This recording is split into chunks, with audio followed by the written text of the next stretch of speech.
கோவலன் காதை தன்னில் மாதவி வந்ததுண்டு. மாதவி இல்லையென்றால் கண்ணகி ஏது இன்று? மானிடன் ஜாதகம் இறைவனின் கையிலே.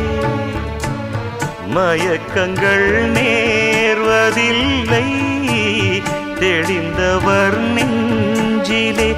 எது கூடுமோ எது விலகி ஓடுமோ? மொத்தத்தில் வந்து கூடும் பின் ஓடும் நாம் கூத்தாடும் கூட்டமே. எல்லோரும் சொல்லும் பாட்டு சொல்வேனே உன்னை பார்த்து.